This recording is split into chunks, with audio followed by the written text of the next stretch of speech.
Gusto kong ikwento ito sa inyo na malungkot na balita.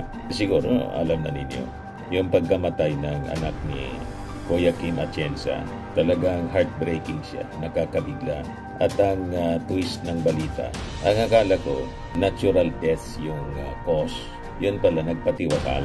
At ang malungkot mga kababayan, sabi dito sa report ng GMA, in her last broadcast message, Eman Atienza opened up about social media pressures in taking a break. Ito daw yung last message na nabasa sa kanyang I catch myself checking my notification every few minutes, hyper aware of every little thing about me. Yan, sabi dyan, huling mensahe ni Eman Atienza, pagod na sa social media hate bago pumanaw. Hindi na kinaya yung bullying. Nagpapagang mga balita at pagtalakay sa mga isyu na lipungan. Bulsa! Opinyon, banat at paglalantad sa katotohanan. Bulsa! What you see is what you get. You decide. Ito mga kababayan, si Dante Maravillas. Dito muna tayo sa ating podcast live with Dante M. Gusto kong ikwento ito sa inyo na malungkot na balita. Siguro alam na ninyo, yung pagkamatay ng anak ni Kuya Kim Atienza. Talagang heartbreaking siya, nakakabigla. At ang twist ng balita, ang akala ko natural death yung cause. Yun pala, nagpatiwakal. At ang malungkot mga kababayan, ang possible na dahilan kung bakit siya nagpatiwakal, hindi kinaya yung bullying. Ang sabi, ayaw tantanan ang mga DDS. Yan maganda pa naman mga kababayan yung anak ni Kuya Kim Atienza. Nandun pala to sa Amerika. Yan sabi dyan, Eman Atienza, may death threats mula sa mga DDS. The hate has piled up. Yung pananakot ng mga DDS sa kanya, posible daw na hindi kinaya. Yung bullying, alam naman po ninyo, yung mga DDS. Pag nag-post ng mga attacks talaga pong, sabi nga po sa amin, dahil makakankiaya, hindi makain ng aso. Bakit niya Mr. Maravillas? Di ba lagi kang binubuli din, binabas ng mga DDS? Ako po kasi hindi na ako tinatablan sa ganyan. Sabi ko sa inyo, 40 years na tayo as broadcast journalist. Nasanay na tayo, immune na tayo sa mga ganyang mga personal attacks. Hindi na ako naapektuhan ng ganyan po. Pero itong mga kabataan ngayon, mga vulnerable sila. At nakakalungkot yung nangyari. Ito yung mga post niya, mga kababayan, before na mangyari itong kanyang pagpapatiwakal. Kaya talagang nakakalungkot. Ibigay ko muna sa inyo yung istorya. Yan yung report ng Bandera. Ito naman yung report ng GMA. Sabi dito sa report ng GMA, in her last broadcast message, Eman Atienza opened up about social media pressures in taking a break. Ito daw yung last message na nabasa sa kanyang Instagram post noong September 1. In the message, Eman said she decided to deactivate her TikTok account after struggling to maintain authenticity online. Sabi po niya sa kanyang post, I started posting on TikTok last year as a little diary and as exposure therapy because I was very insecure of my looks and personality for a long time. I wanted to push myself to be authentic and proud. Along the way, many of you found me. It's been a great journey. The late Sparkle Star wrote. So, pagpapatuloy niya, not only have I become infinitely more confident niya, secure and authentic, I've also met so many amazing people along the way. I gained traction pretty quickly and had almost 1 million followers too, which is very cool. I'm so grateful. So maganda pa yung kanyang mga post. Positive pa yung kanyang mga post. Naunang mga post. Then sumunod na mga kababayan, mga negative na. She stated that, however, she stated that the ongoing negativity she faced had taken a subconscious toll sa kanya, saying that it had become difficult to be authentic and proud in the past couple of months. So sabi niya sa kanyang post, don't get me wrong, I can handle hate. I've gotten death threats from DDS every day. Ito na yung naging post niya. Misogynist in my comments telling me I'm stupid, burner accounts of high school. But I feel like the hate has piled up in my head subconsciously. Every time I post, I feel excited but also anxious and dreadful. Yan po yung mga post niya, mga kababayan, before siya na nagpatiwakal. Then sabi niya, every time I post, I feel excited but also anxious and dreadful, knowing there's going to be some hate I have to force myself to ignore. I catch myself checking my notification every few minutes, hyper aware of every little thing about me.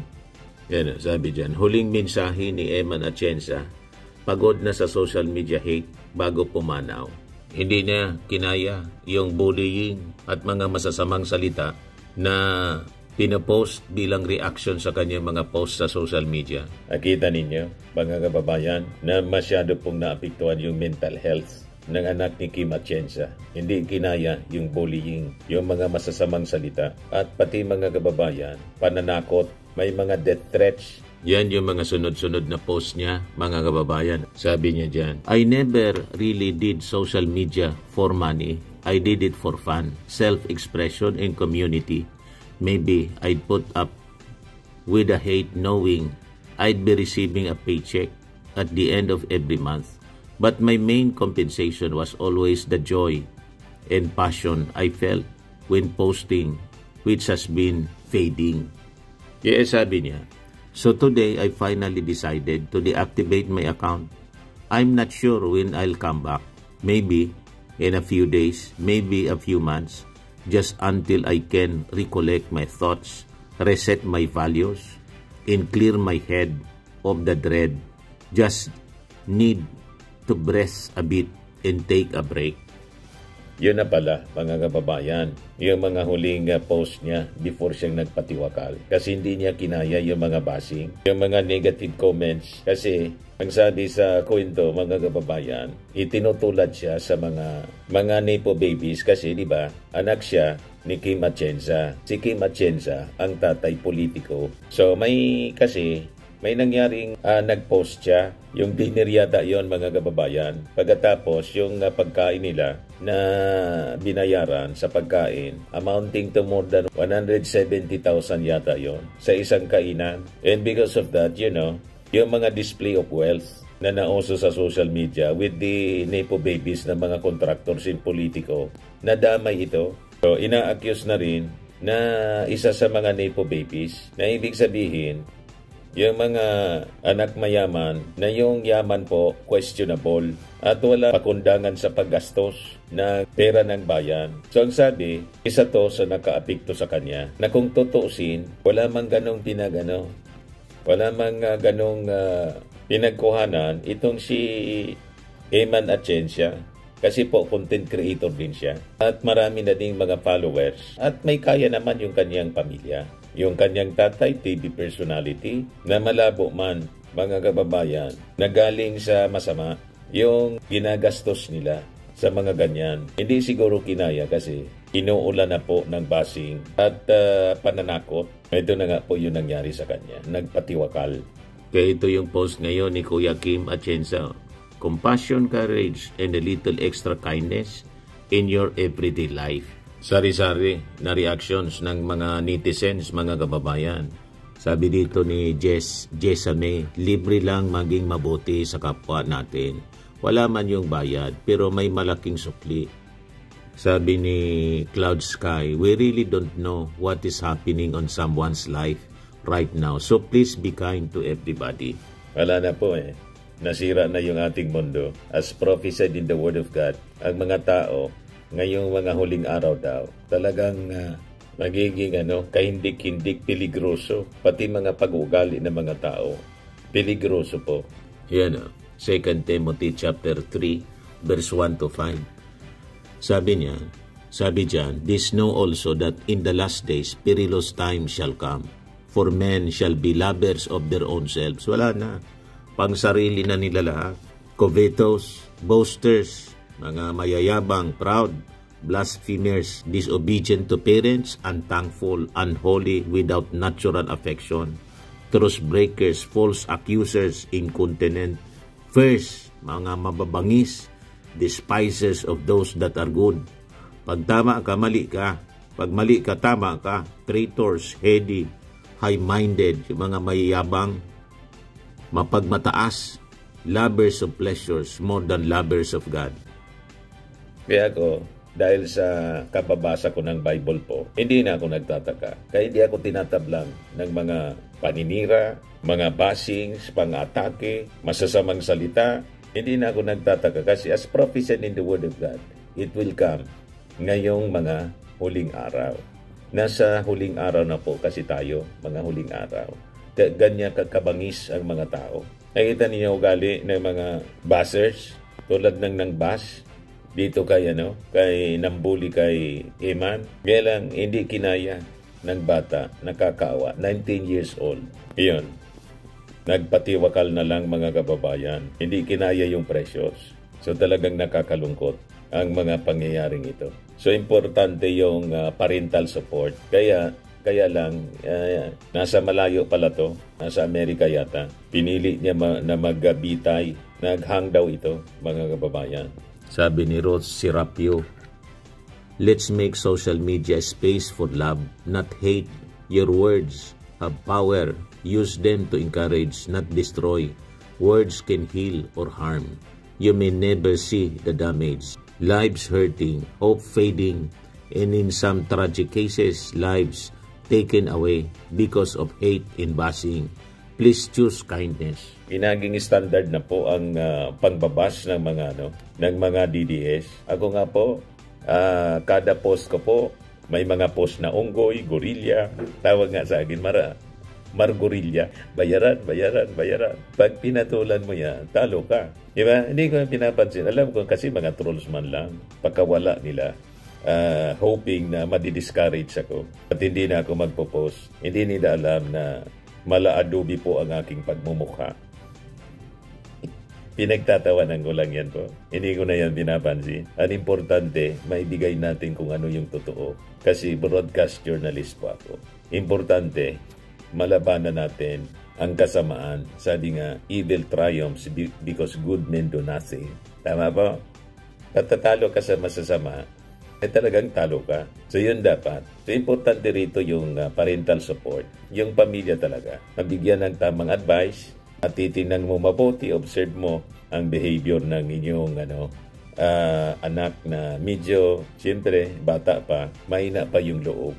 Ako kasi, dami kong pinagdaanan na trial sa buhay, kaya nasanay na ako. Tumigas na yung aking loob. Hindi na tayo tinatamtan sa mga ganyan po. Di ba? Sabi nga, abang nasusugatan, lalong tumatapang. Dapat ganoon. Sabi ni Chris Sibulan, mental health is a serious matter. When someone is struggling, it deserves understanding and serious attention. Imagine how your words can affect people's mental health. Not everyone can bear it. So please be kind. Rest easy, Eman. Sabi ni Salvador Sian, my realization nowadays, young people need more guidance from their parents. Tama. Parents, please talk to your children because you don't know what they are going through, especially nowadays when there is a lot of bullying, especially here in social media. It's sad to think that at such a young age, they have received so much hate from people. Imagine at age 19 years old, they should be enjoying themselves. But deep inside, they're already carrying a very heavy burden. And to all, please piliin po natin maging mabuti sa kapwa natin. Because you never know, it might save someone's life. Naging normal na po sa mga DDS ang pangwawalang hiya sa kapwa. Nakita ninyo ating Pangulong Bongbong kung paano walang hiyain po ng mga DDS kasi ganon din yung kanilang leader. Araw-araw tinatawag na bangag. Ako pinagtatawanan ko na lang. Kasi ang nagpauso niyan si Marlicat saka si Harry Roque. Tingnan naman po ninyo. Ang itsura ni Harry Roque, mas bangag ang itsura kaysa sa ating Pangulo. Yung mga kabuktutan niya, kabulastugan niya, lahat nag-backfire sa kanya, parang hindi na naliligo. Pag si Harry Roque po, makita mo dyan sa kalsada, para nagtaong grasa, grabe ka naman na niya, Miss Dinora Villan. Di ba? Hindi na makapaligo sa kakabangag-bangag-bangag. Pero tingnan ninyo yung ating Pangulo. Hindi lang na iniintindi yung mga panunuya sa kanya, dapat ganoon. Hindi na natin mababago ang pag-ugali nitong mga DDS po. Kaya iwasan na lang po ninyo kung hindi ninyo kaya. Huwag na ninyong basahin yung mga post nila po kasi talagang toxic, napaka-toxic. Naging standard na nila yung pangmawalang iya ng kapwa. Pagsasalita ng mga masasama, pagmumura, proud sila sa ganyan. Yan ang brand nila ng pagkatao. Yung kabulukan, parte sila ng prophecy po. Fulfillment ng prophecy na talaga in the last days, ang mga tao, pasama ng pasama. At tingnan ninyo, yung masama sa kanila, yun ang tama. Yung mali, tama. Yung tama, mali. Ganun po. But anyway, tingnan ninyo ako. Pinagtatawanan ko lang itong mga ginagawa ng mga DDS. Kaya lang, tama itong sinasabi ng ating mga netizens. Hindi lahat kaya ang ganyang bullying tulad ng nangyari dito kay Eman Atienza. Hindi niya kinaya. Kaya sabi ni Catherine Gruta, what I don't understand is why some people throw hate at her.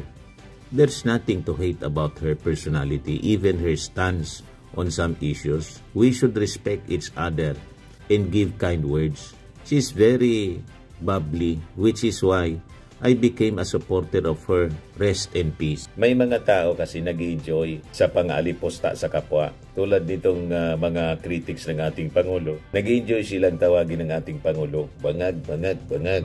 Nagsasayaw-sayaw pa nga. Bangag, bangag, bangag. Pero yung ating Pangulo, tuloy-tuloy lang sa pagsisirpisyo. Yan man lang po, mga kababayan, yung ating short video ngayon. Lagi nating tatandaan, mga kababayan, sa buhay, you become what you believe. Ako po si Dante Maravillas. Bye-bye. God bless. Naman po, Firmax Firming and Lifting Cream, pinapahid po sa mga pulses in affected area. Mainam po sa paninigas ng mga kaso-kasuan.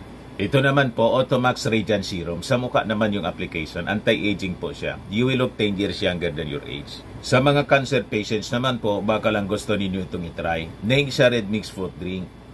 Hindi mo po siya gamot, food supplement siya. Kaya lang, gawa siya mga kababayan sa goji berry. Yung goji berry may anti-cancer properties. O ngayon, yung mga inquiries ninyo, dumiritso na lang kayo sa aming messenger sa Facebook para masagot namin agad. Ayos pa?